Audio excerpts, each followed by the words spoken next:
So as a next project, I want to turn this wall-mounted lamp, and some of you may see it already, into Death Star.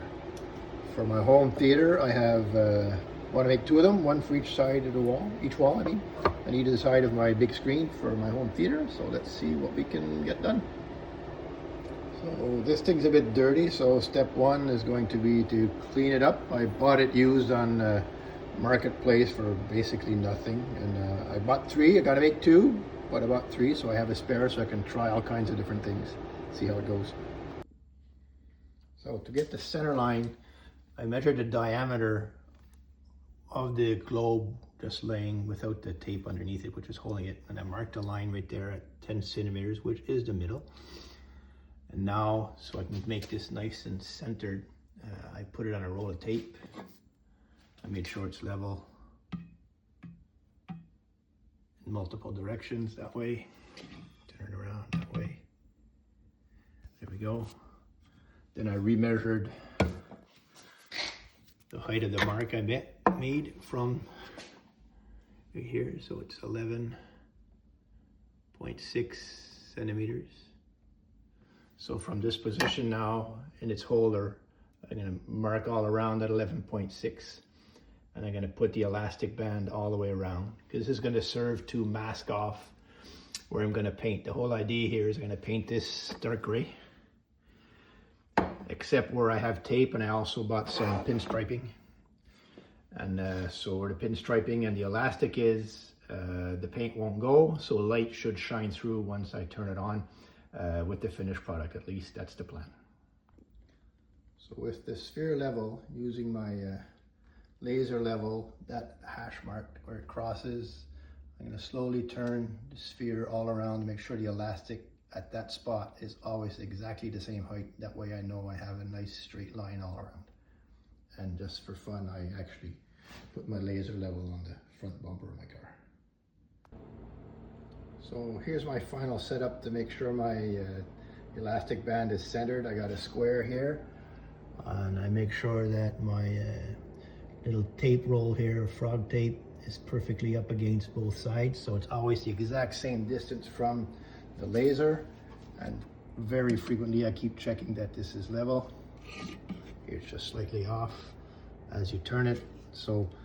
But I'm pretty happy now. Everything seems to be perfectly aligned. Now what I'm going to do is draw a thin line all around along that elastic band, because as I do the rest of this, it is not highly likely, it's certain that I will accidentally move the elastic, and I want to be able to put it exactly back on the equator. Hence I'm going to draw a line all around to know where my equator is, so I can put the elastic band back on when I'm ready to paint. Using a roll of tape of the right diameter here, about 5 centimeters, I just laid it there and I drew all around with a pencil. And now I got the iris for the laser, and I'm going to put some pinstriping all along this in the circle if I can, make it nice and round. So plan A with the pinstriping circle, not great, okay maybe, but I decided to try a plan B, which was duct tape and a smaller ring, and I traced the outside and the inside on the duct tape. And now with a brand new blade from my utility knife, I'm going to try and just cut a better circle out of the duct tape and leave the duct tape there. See what happens there. So I like the duct tape solution much better. It was actually a lot easier than I thought to just cut the circles out of this duct tape compared to the pinstriping. And pinstriping had to go to a bigger circle because it's so hard to, it's not made to go around in circles. So I actually had a better proportion to the real, which is about 25% laser to total diameter. And that's what I have here with the duct tape. So that's my final solution. So I have the laser masked out. So with the pinstriping, I made the 6 lines, basically 6 sections, and the round dot in the middle is for the actual laser. The smiley is just a nice touch, but keeping in mind now that everything that's masked out will let light shine through once I've painted the whole thing. So using my laser again, I'm going to mark all around the globe on the second location So I can put pinstripes to create these sections, and then at the very end I'll make some vertical sections. I'm going to create one, another smaller one, and another one. At the very top I already have because it'll be the black ring here. But then I'll need to do some at the bottom also to complete this with the laser and pinstriping all around. Slow process, but it should work out. At least I hope. So I've got my lines all marked out. It just spots here to make my straight lines all around the globe. My Death Star, that is. And yeah, so I'm going to just put some pinstriping all along this. And then I go on to the vertical lines. Something important to think of once you do this is where the lens will actually be, the laser, once it's fully installed. So I just had a flash. Fortunately, I was able to rotate the support here to bring it back to the front because it was facing backwards. So if you are doing something like this, whatever fixture you're using, make sure once you put it together that your laser will be where you want it to be. So here we go, ready for paint. It's all masked up.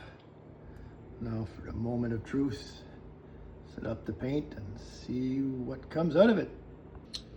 So here's the finished painted product. So I started stripping off some of the tape that I had used. So that looks pretty good underneath. Maybe a little bit of bleed here, but it should be able to scrape that off with a knife, and I can't wait to put it up. All right, all the tape is peeled off. Last step, let's go install it back on its base and turn on the power and see what it looks like. So here it is, the finished product.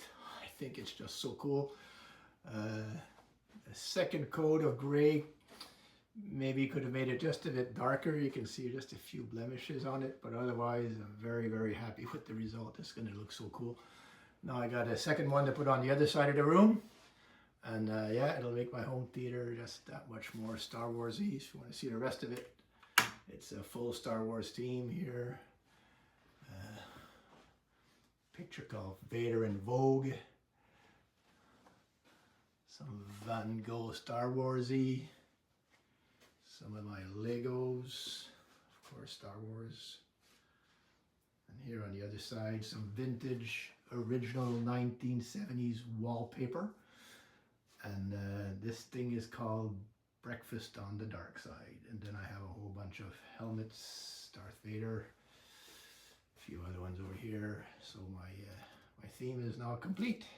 Or not complete, but well advanced until the next thing pops into my mind.